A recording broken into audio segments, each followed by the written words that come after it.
Hello hi, നമുക്ക് നല്ല ടേസ്റ്റായിട്ട് ഒരു പുളിച്ചോറ് ഉണ്ടാക്കിയാലോ. നമുക്ക് ട്രെയിനിലൊക്കെ പോകുമ്പോഴും പിന്നെ വെള്ളിയാഴ്ച ദിവസമൊക്കെ നമുക്ക് നോയമ്പുള്ള ദിവസമൊക്കെ നമുക്ക് ഇത് നല്ല ടേസ്റ്റായിട്ടന്നെ. ചോറ് നമ്മൾ വെന്ത് വെച്ചതിന് ശേഷമാണ് അത് നമ്മൾ എണ്ണ ഒഴിച്ചു കടുക് പൊട്ടി പിന്നെ നമ്മൾ ഇച്ചിരി 2-3 ചുമരമുളകും ഇട്ടു അതിട്ട് വാഴ വരുമ്പോഴത്തേനും നമ്മുടെ നിലക്കടല പിന്നെ നമ്മുടെ പൊരികടല പൊട്ടുകടല എന്ന് പറയത്തില്ല, വാങ്ങിക്കാൻ കിട്ടുന്നത്. ഇപ്പോൾ ഇവിടെ ഇഷ്ടമുള്ള നിലക്കടല കിട്ടും. നിലക്കടലയും ഇട്ട് വാടി വരുമ്പോഴത്തേക്കിനും നമുക്ക് പൊട്ടുകടല അങ്ങോട്ട് ഇട്ട് ഉഴുന്ന് പരിപ്പ്. ഇവിടെ ഇപ്പോൾ ഏറെ നിലക്കടല ഉള്ളത് ഞാൻ നിലക്കടല ഇട്ടു. അത് വാടി വരുമ്പോഴത്തേക്കിനും നമ്മൾ പൊട്ടുകടലയും പിന്നെ ഉഴുന്ന് പരിപ്പും കൂടെ ആവശ്യമുള്ളവരിടുക. ഇട്ടതിന് ശേഷം ഇങ്ങനെ നന്നായിട്ട് ഈ കടല ഇച്ചിരി ഒന്ന് വാടമായിട്ട് ഇങ്ങനെ വാടി വരുമ്പോഴത്തേക്കിനും നമ്മുടെ ഇതിൻ്റെ പേസ്റ്റ്, നല്ല പേസ്റ്റ് ഇത് കേട്ടോ. വാളംപുളി ചേർന്ന് മധുരം എല്ലാം കൂടെ ഇത് ഞങ്ങളിവിടെ ഓൺലൈനിൽ വാങ്ങിച്ചതാണ് കേട്ടോ. ഞാൻ ഈയിടെ വീട്ടിലൊരെണ്ണം ഉണ്ടാക്കി നോക്കി, ഇതനുസരിച്ച് ഉണ്ടാക്കി നോക്കിയിട്ട് നല്ല ടേസ്റ്റായിരുന്നു. അപ്പം ഇത് നമ്മൾ അങ്ങോട്ട് ചേർക്കുകയാണ്. തീയൊന്ന് മാറ്റി വെച്ചിട്ട് നമ്മളതൊന്ന് ചേർത്തു. നല്ല ടേസ്റ്റ്. ഇത് ചോറിൻ്റെ കൂടെയൊക്കെ ഈ ടേസ്റ്റ് നമുക്ക് ചോറിൻ്റെ കൂടെയൊക്കെ മുളക് ചിരടി നമുക്ക് കഴിക്കാനും നല്ലതാണ്. അപ്പം നമ്മളിതൊന്ന് വാട്ടി ഇതിനകത്തിട്ടൊന്ന് വാടിയതിന് ശേഷം നമ്മൾ ഇച്ചിരി വെള്ളം ഒഴിക്കുക. ഒരു സ്വല്പം വെള്ളം ഒഴിച്ചാൽ മതി.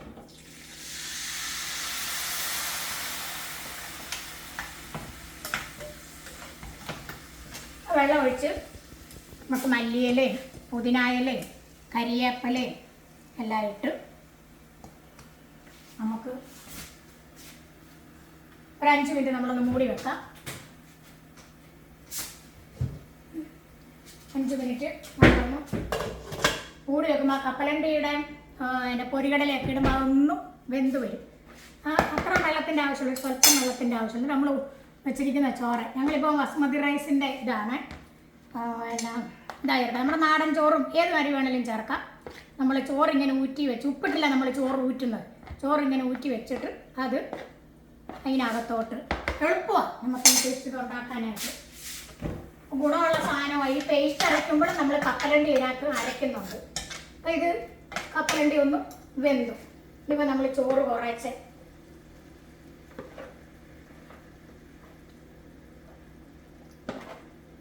ഉപ്പിട്ട് ഊറ്റിയ ചോറാണ് കേട്ടോ. പിന്നെ ആ പേസ്റ്റിനും ഉപ്പുണ്ട്. ഉപ്പും മധുരവും എരിവും എല്ലാം ഉള്ള ഇപ്പം തന്നെ നല്ല മണമാണ്.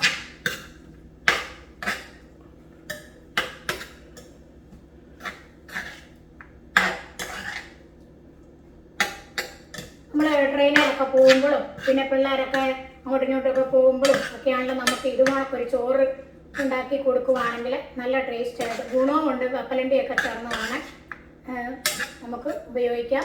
പിന്നെ നോയമ്പുള്ള ദിവസമൊക്കെ നമുക്ക് വേറെ ഒരു കറിയും വേണ്ട. ഇതിന് ഒരു കറിയുടെ ആവശ്യമില്ല. ഇത് നല്ല രുചിയാണ്. ഇപ്പം തന്നെ ചിക്കി തോർന്ന് ഒരു അരത്തോടം വെള്ളം ഒഴിച്ചാൽ മതി. ഒന്ന് മൂടി വെച്ച് കഴിയുമ്പോൾ ആ കപ്പലണ്ടി ഒന്ന് വാടിയതുകൊണ്ട് വെന്ത് കിട്ടിക്കോളും. അപ്പം എന്താണ് നമ്മുടെ പുളിച്ചോറ്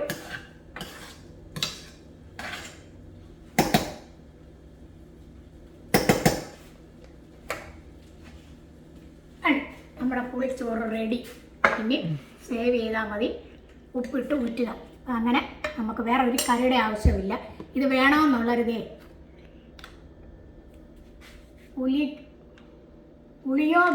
കെയറിനാണ് എഴുതിയേക്കുന്നത്. പിന്നെ വേണമെന്നുള്ളവർ ഇത് വാങ്ങിക്കുക. അല്ലെങ്കിൽ ഇതിനകത്ത് ചേരുവയെല്ലാം ഉണ്ട്. അതെല്ലാം കൂടെ ചേർത്ത് നമ്മൾ അരച്ച് വീട്ടിൽ വെക്കുവാണെങ്കിൽ ചോറിന് കൂട്ടാനും നല്ല ടേസ്റ്റാണ്.